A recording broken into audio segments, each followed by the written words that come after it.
자, 첫 번째 문제입니다. 첫 번째는요, 이제 개념을 물어보는 문항입니다.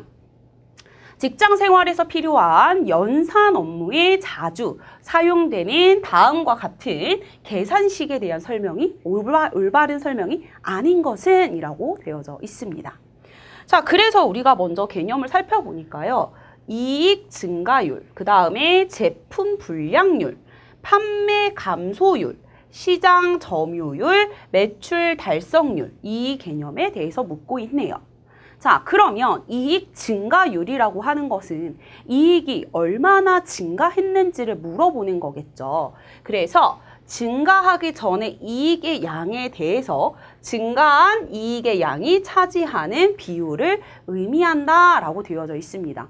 즉 다시 얘기하면요. 기준이 이 증가하기 전에 이익이에요. 그 다음에 이 차이를 구해서 우리가 얼마큼을 차지하고 있는지 그리고 율이니까 비율을 가지고 접근할 수 있겠죠. 따라서 1번이 맞는 말이 됩니다. 자, 두 번째로 제품 불량률에 대해서 이야기를 하네요. 자, 제품 불량률은 어떻게 나오느냐? 전체 우리가 제품을 생산을 했을 때 불량품이 얼만큼이 있느냐 이 비율을 이야기하는 거겠죠. 그래서 보시게 되면 전체 생산품의 양에 대해서 불량 제품 양이 차지하는 비율, 그쵸? 그러니까 얘도 맞는 말이 되겠죠. 그럼 판매 감소율, 세 번째 판매 감소율이라고 하는 것은 이전 판매량에 대해서 판매 감소한 게 얼만큼이냐라는 이야기죠. 그래서 그거에 대한 비율 역시 맞는 표현이고요. 시장 점유율, 그럼 전체 시장에서 어떤 기업이 가지고 있는 그 시장이 얼만큼인지를 확인하는 것. 그것이 바로 시장 점유율이겠죠. 그래서 특정 제품의 시장 전체의 금액 또는 수량에 대해서 해당 제품이 차지하는 금액 또는 수량, 그것을 비율로 나타낸 것을 시장 점유율이라고 표현할 수 있습니다. 그러면 얘도 맞네요. 자, 그러면 정답은 이제 하나 남았으니까 5번인데 매출 달성률이에요. 그러면 우리가 목표한 매출이 있을 거 아닙니까? 우리가 목표한 매출에 그 달성한 매출이 얼마인지를 확인하는 것. 그것이 바로 매출 달성률이 되겠죠. 그래서 우리가 보시게 되면 이전 매출액에 대해서 달성된 매출액이라고 하는데 이전 매출액이 아니라 우리의 목표 매출액에 대해서 목표 매출액에 얼만큼을 달성을 했느냐 그것이 바로 매출 달성률이 된다라는 이야기입니다. 네. 그래서 이 식들을 그냥 수식으로 표현하면 조금 더 이해하기 쉬웠을 텐데 줄글로 풀어놓으니 조금 헷갈리실 수 있는데요. 자, 여기에서 포인트를 좀 살펴보시면 뭐뭐에 대한, 뭐뭐에 대한, 뭐뭐에 대한 이렇게 대한으로 나오고 있습니다. 그랬을 때 이 앞에 있는 것들이 바로 분모로 간다. 이게 기준이 된다라는 것까지 체크해 주시면 되겠습니다. 자, 뭐뭐에 대한 앞에 있는 게 바로 분모로 간다라는 것까지 기준이 된다라는 것까지 체크해 주시면 좋겠습니다. 자, 그 다음으로는요, 이제 분산과 표준 편차에 대한 설명인데요. 자, 이 문제에 들어가기에 앞서서 이 분산과 표준 편차를 명칭하는 말이 있습니다. 이 두 가지를 합쳐서 무엇이라고 이야기를 하느냐? 바로 산포도라고 합니다.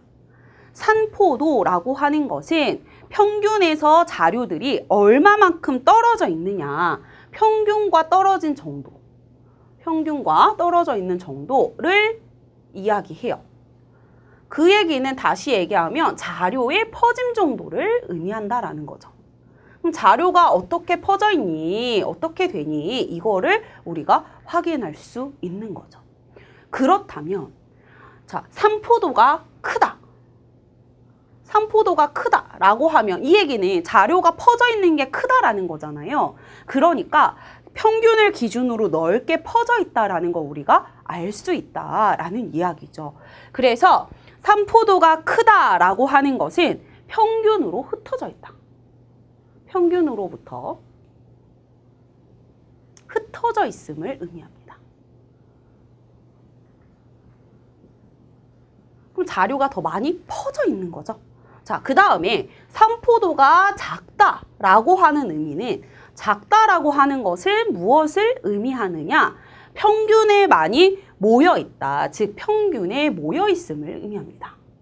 평균 가까이 모여 있다. 자, 그래서 자, 그림으로 좀 하나 그래프를 좀 그려보고 갈게요. 산포도가 크다. 자, 그럼 여기 그림을 통해서 한번 살펴보도록 하겠습니다. 자, 이렇게 있었을 때 여기 평균이 있어요. 자, 여기 평균이 있습니다. 그래서 자료들을 그래프로 표현을 했을 때 하나는 이런 식으로 퍼져 있고요.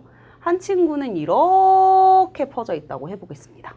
자, 그러면 지금 1번과 2번에 봤을 때 평균에 더 많이 몰려있는 아이는 2번이 되겠고 더 퍼져 있는 아이는 1번이 되겠죠. 그래서 이 값들을 봤을 때 더 많이 조금 더 우리가 대표하는 값들을 이제 평균이 하나가 대표값이 되는데 이 값들을 잘 나타내기보다는 조금 더 퍼져 있다 보니까 잘 설명하지 못하는 경우가 생기겠죠. 그래서 이렇게 분산이나 표준 편차가 클 때에는 자료가 많이 퍼져 있었을 때 조금 더 이질성을 나타내기도 합니다. 그래서 이 개념을 이해하시고 그 다음으로 넘어와서 보도록 하겠습니다.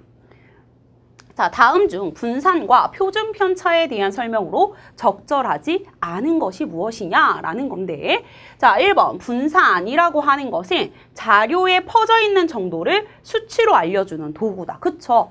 산포도에 분산과 표준 편차가 들어가 있습니다. 그래서 평균과 얼마큼 떨어져 있어? 자료에 퍼져 있는 정도를 이제 표현을 한 거죠. 자, 표준 편차가 작아요. 이 얘기는 다시 얘기하면 산포도가 작다라는 의미고요. 산포도가 작다라는 얘기는 자료가 평균에 가까이 모여 있다. 즉, 동질성이 있다라고 표현할 수 있겠죠. 자, 그런데 자료들이 집중되어 있어서 이질성이 커진대요. 이질이라고 하는 거는 다르다라는 거잖아요. 그렇기 때문에 여기에선 이질성이 아니라 동질성이 커진다라고 이야기해 주셔야 됩니다. 따라서 정답은 2번이 되겠죠. 자, 그 다음에 관찰값과 평균의 차이의 제곱, 즉 관찰값과 평균값의 차이 편차네요. 그쵸? 자, 이 말을 편차라고 한다고 했습니다. 편차의 제곱을 모두 합한 값을 개체의 수로 나눈 것, 즉 편차 제곱의 평균, 그것이 바로 분산이다라는 걸로 알 수 있겠죠. 자, 그 다음으로 또 넘어와서 4번과 5번 보도록 하겠습니다. 자, 분산은 평균값으로부터 퍼져 있는 값들의 양의 방향이든 음의 방향이든 동일하다라고 했는데 왜 그러느냐? 우리가 편차를 구하게 되죠. 평균과 떨어진 정도를 구하게 되는데 그 아이를 가지고 값을 하는 것이 아니라 이를 제곱해서 하기 때문에 분산에서는 양의 방향, 음의 방향이 동일하다라고 볼 수 있다라는 거죠. 자, 그 다음에 표준 편차가 크면, 즉 표준 편차가 크다, 산포도가 크다. 그 얘기는 자료가 흩어져 있다. 평균보다 멀리 퍼져 있다라고 우리가 이야기한다고 했죠. 그렇기 때문에 평균값으로 넓게 퍼져 있다는 것을 의미하게 되겠습니다.